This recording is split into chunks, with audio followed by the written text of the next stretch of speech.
तो स्वागत है दोस्तों भगवत गीता के एक नए अध्याय के साथ।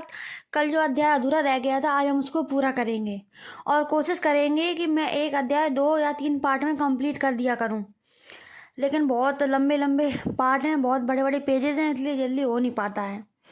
तो कल हमने दुर्योधन के बारे में पढ़ा था, तो आज उसी का दूसरा पार्ट पढ़ेंगे। तो शुरू करते हैं। दुर्योधन उन अद्वितीय युद्ध वीरों का उल्लेख करता है जो सदैव विजयी होते रहते हैं। विकर्ण दुर्योधन का भाई है, दुर्योधन का पुत्र है और सोमदत्ती या भूरिश्रवा ब्राह्मणों के राजा का पुत्र है। कर्ण अर्जुन का आधा भाई है क्योंकि कुंती के गर्भ से राजा पांडु के साथ विवाहित होने के पूर्व उत्पन्न हुआ था। कृपाचार्य की जुड़वा बहन द्रोणाचार्य को ब्याहित था। भीष्मदेव द्वारा बजाए गए शंख की तुलना में कृष्ण तथा अर्जुन के शंखों को दिव्य कहा गया है।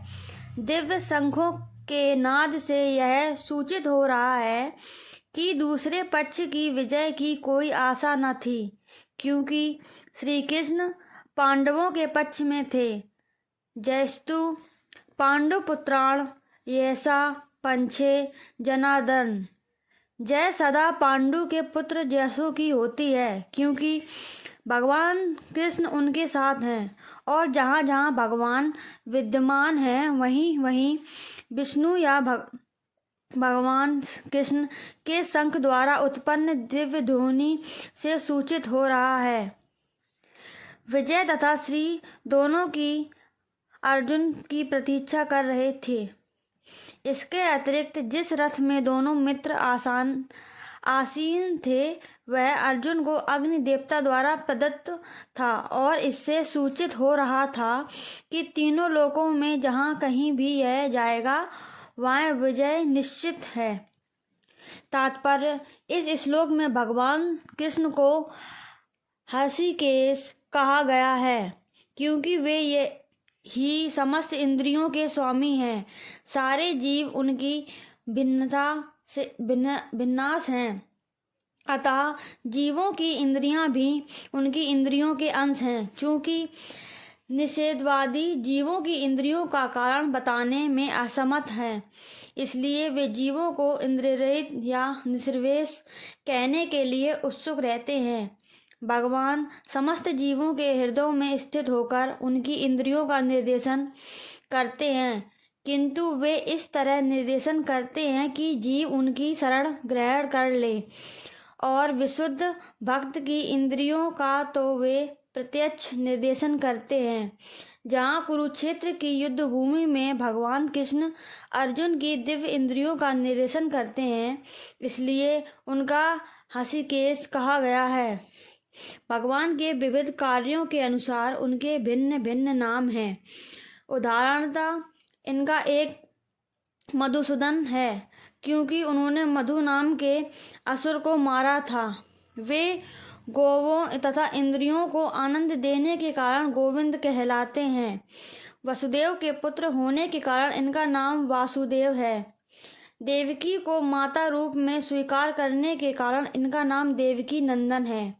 वृंदावन में यशोदा के साथ बाल लीलाएं करने के कारण ये यशोदा नंदन है। अपने मित्र अर्जुन का सारथी बनने के कारण पार्थ सारथी हैं। इसी प्रकार उनका एक नाम हर्षिकेश है क्योंकि उन्होंने कुरुक्षेत्र के युद्ध स्थल में अर्जुन का निर्देशन किया।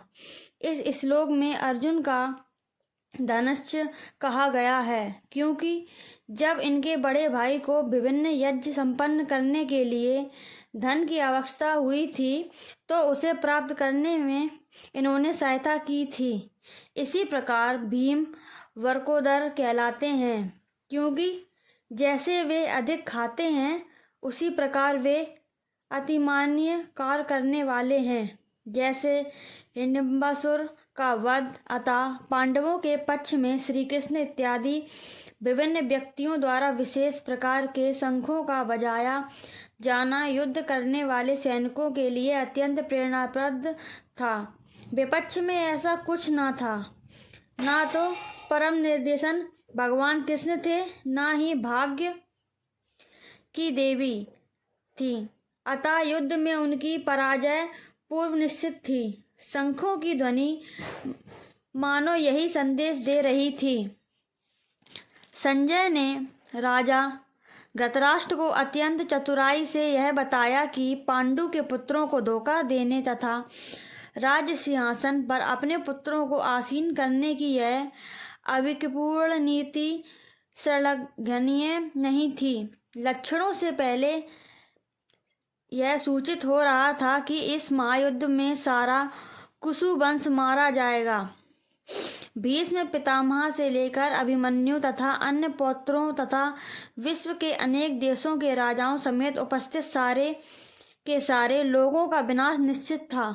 यह सारी दुर्घटना राजा धृतराष्ट्र के कारण होने जा रही थी, क्योंकि उसने अपने पुत्रों को कुनीति को प्रोत्साहन दिया था। जब भीष्म तथा दुर्योधन के पक्ष में अन्य वीरों ने अपने अपने शंख बजाए तो पांडवों के हृदय विदीर्ण नहीं हुए।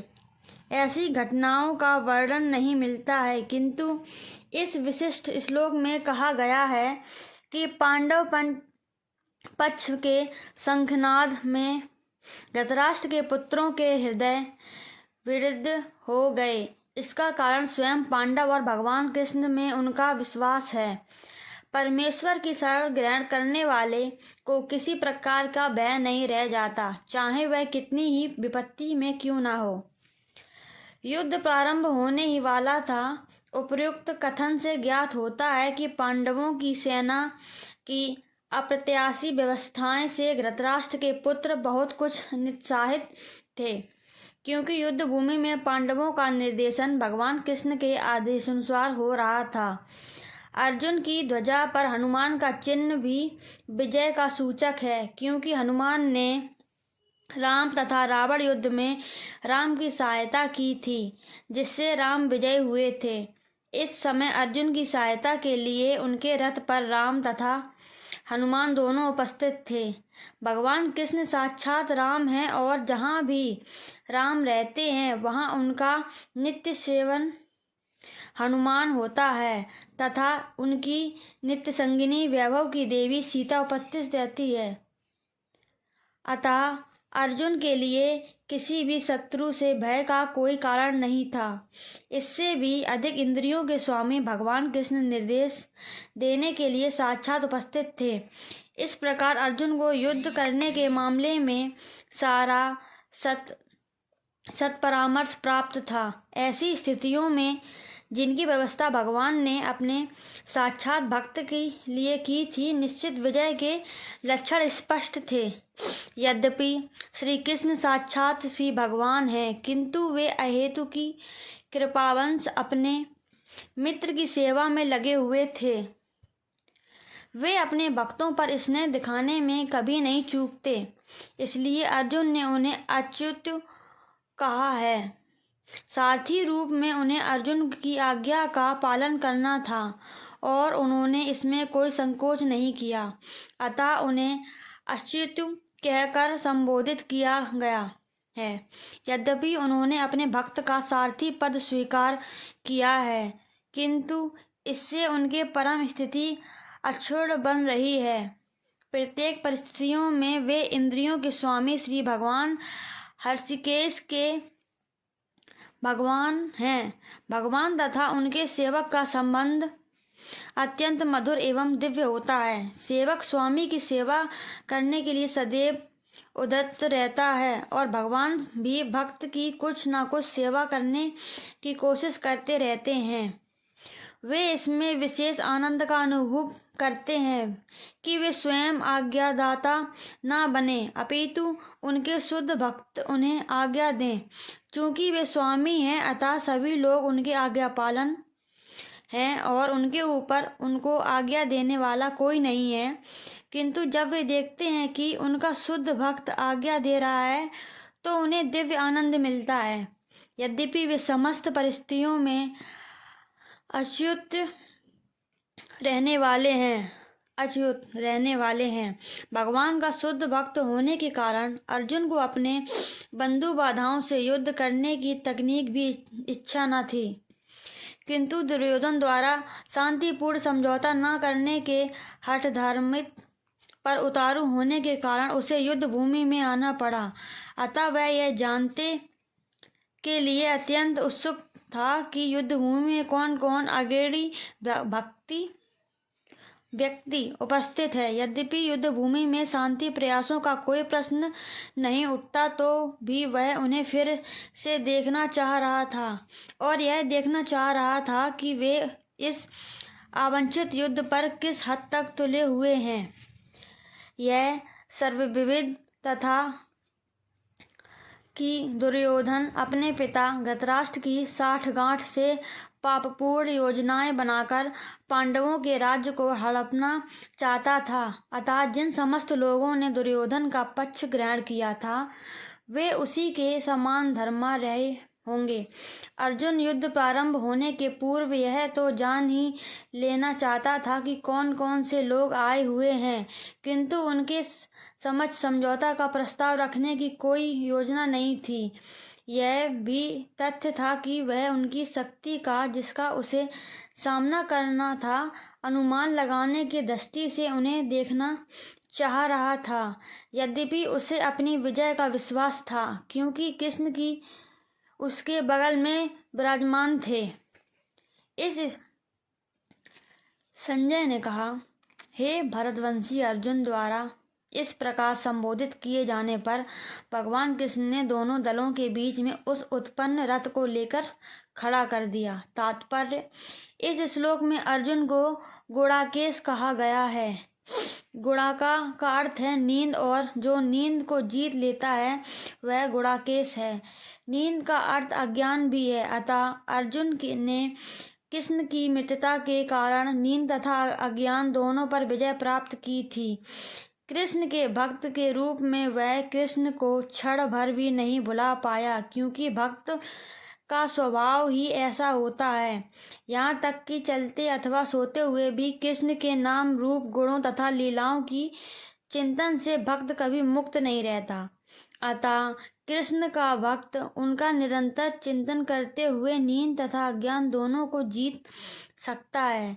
इसी को कृष्ण भावनामृत या समाधि कहते हैं। प्रत्येक जीव की इंद्रियों तथा मन के निर्देशक अर्थात ऋषिकेश के रूप में कृष्ण अर्जुन के मत को समझ गए कि वह क्यों सेनाओं के मध्य में रथ को खड़ा करवाना चाहता है। अतः उन्हें वैसा ही किया और फिर वे इसी प्रकार बोले। समस्त जीवों के परमात्मानुसार स्वरूप भगवान श्री कृष्ण यह जानते थे कि अर्जुन के मन में क्या बीत रहा है। इस प्रसंग में ऋषिकेश शब्द का प्रयोग सूचित करता है कि वे सब कुछ जानते थे। इसी प्रकार पार्थ शब्द अर्थात प्रथा या कुंती पुत्र भी अर्जुन के लिए प्रयुक्त होने के कारण महत्वपूर्ण है। मित्र के रूप में वे अर्जुन को बता देना चाहते थे कि चूंकि अर्जुन उनका पिता वसुदेव की बहन प्रथा का पुत्र था, इसलिए उन्होंने अर्जुन का सारथी बनना स्वीकार किया था। किंतु जब उन्होंने अर्जुन से कुरुओं को कहा तो इससे उनका क्या अभिप्राय था? क्या अर्जुन वहीं पर रुककर युद्ध करना नहीं चाह रहा था? कृष्ण को अपनी बुआ प्रथा के पुत्र से कभी भी ऐसी आशा नहीं थी। इस प्रकार से कृष्ण ने अपने मित्र की मन स्थिति की पूर्व सूचना परिवंश दी है। अर्जुन युद्ध में अपने सभी संबंधियों को देख रहा था। वह अपने पिता के समकालीन भूर्भुसर्वा जैसे व्यक्तियों, भीष्म तथा सोमदत्त जैसे पितामहों, द्रोणाचार्य तथा कृपाचार्य जैसे गुरुओं, शल्य तथा शकुनी जैसे मामाओं, दुर्योधन जैसे भाइयों, लक्ष्मण जैसे पुत्रों, अस्थमा जैसे मित्रों एवं कृतवर्मा जैसे शुभचिंतकों को देख सका। वह उन्हें सेनाओं को भी देख सका जिसमें उसके अनेक मित्र थे। यथार्थ भक्ति से युक्त मनुष्य में वे सारे सद्गुण रहते हैं जो सत्पुरुष या देवताओं में पाए जाते हैं, जबकि अभक्ति अपनी शिक्षा तथा संस्कृति के द्वारा भौतिक योग्यताओं में चाहे कितना ही उन्नत क्यों न हो, इस ईश्वरीय गुण से विहीन होता है। अतः स्वजनों, मित्रों तथा संबंधियों को युद्ध भूमि में देखते ही अर्जुन उन सबके लिए करुणा से अभिभूत हो गया, जिन्होंने परस्पर युद्ध करने का निश्चय किया था। जहाँ तक उसके अपने सैनिकों का संबंध था, वह उनके प्रति प्रारंभ से दयालु था, किंतु विपक्षी दलों की सैनिकों से आसन्न मृत्यु को देखकर वह उन पर भी दया का अनुभव कर रहा था। और जब वह इस प्रकार सोच रहा था तो उसके अंगों में कंपन होने लगा और मुंह सूख गया। उन सबको युद्ध विभत्स देखकर उसे आश्चर्य भी हुआ।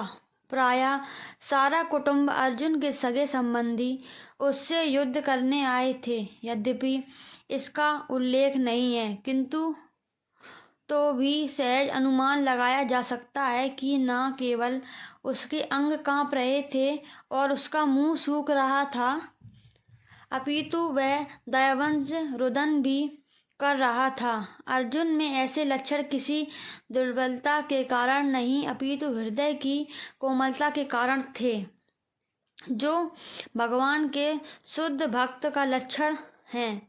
अतः कहा गया है, यथास्ति भक्ति भर्गनाश्चिंत सर्वगुणस्तृत समाप्ते सूरा हर्ष भक्तय कुतुमह गुणा मनोरथे सेनासी धावतो वही। जो भगवान के प्रति अविचला भक्ति रखता है, उसे देवताओं के सद्गुण पाए जाते हैं, किंतु जो भक्त नहीं है उसके पास भौतिक योग्यताएं ही रहती हैं, जिनका कोई मूल्य नहीं होता। इसका कारण यह है कि वह मानसिक धरातल पर मंडराता रहता है और ज्वलन माया के द्वारा अवश्य ही अस्त होता है। शरीर में दो प्रकार का कंपन होता है और रोंगटे भी दो प्रकार से खड़े होते हैं। ऐसा या तो आध्यात्मिक परमानंद के समय या भौतिक परिस्थितियों में आध्यात्मिक भाव उत्पन्न होने के कारण होता है। दिव्य साक्षरता में कोई भय नहीं होता।